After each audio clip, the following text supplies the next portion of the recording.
NCC থানা এলাকায় চোরের উপদ্রব। এবার রাতের অন্ধকারে বাড়ির সামনে থেকে নিয়ে গেল স্কুটি, কিন্তু সিসিটিভির নজর এড়াতে পারল না চোর। ঘটনার পর দিন অর্থাৎ রবিবার থানায় চোরের ছবি সহ সিসিটিভি ফুটেজ জমা দেওয়ার 24 ঘন্টা অতিক্রম হলেও থানার ওসি প্রাজিত বাবুরা চোরের টিকির নাগাল পায়নি। মূলত গোটা আগরতলা শহরে বাড়ছে চোরের উপদ্রব। রাস্তায় গাড়ি টমটম রেখে গেলে মুহূর্তের মধ্যে ব্যাটারি চাকা খুলে নিয়ে যাচ্ছে। শুধু এখানেই শেষ নয়, আস্ত অটোরিকশা চুরি হয়ে যাচ্ছে রাস্তা থেকে। এক ভয়ঙ্কর অরাজকতার সৃষ্টি হয়ে রয়েছে। মানুষের জানমালের নিরাপত্তা দিতে পারছে না পুলিশ। যদিও মাঝে মাঝে হাতে গোনা কয়েকটি মোবাইল, বাইক, থালা বাসন উদ্ধার করে মিডিয়াতে আরক্ষা দপ্তরের বিশাল সাফল্য প্রচার করা হচ্ছে। স্ক্রিনে দেখা যাচ্ছে কিভাবে রাতের অন্ধকারে স্কুটি নিয়ে যাচ্ছে চোর।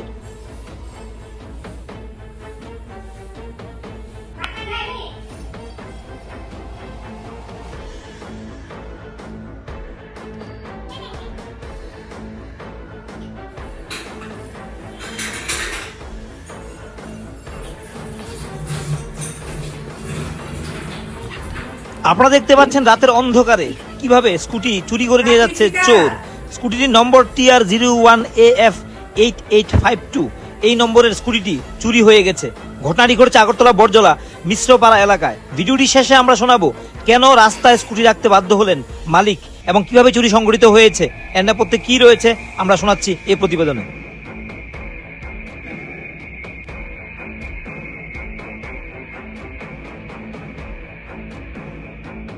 এই যে হচ্ছে রাস্তাটা, রাস্তাটা এটা হচ্ছে আমার বাড়ি, আমার বাড়ি। আর এটা হচ্ছে রাস্তা, কাদওয়াল তুলছে এদিকে, কাদওয়াল তুলছে এক সাইডে। আর রাস্তার এই অবস্থা, ট্রেন ট্রেন নেই, রাস্তা ঠিক করে না, অনেক দিন ধরে পড়ে রয়েছে, রাস্তা ঠিক করতে আসছে না। দিতে গাড়িওয়ালা উড়ার পরে স্কুটি এদিকে আনো নিচ্ছে না, রাস্তার লেগা ডাইব বাজারা।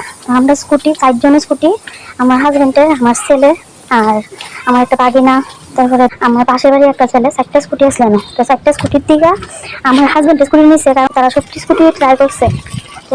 জায়গাটা, এই জায়গাটা আসলে 4টা স্কুটি, বরজলা রোডের। এটা 4টা স্কুটি আসলো না আর কি, এনে 4টা স্কুটির থেকে এই জায়গাটা আসলো আমার। এটা আমার ছেলের স্কুটি।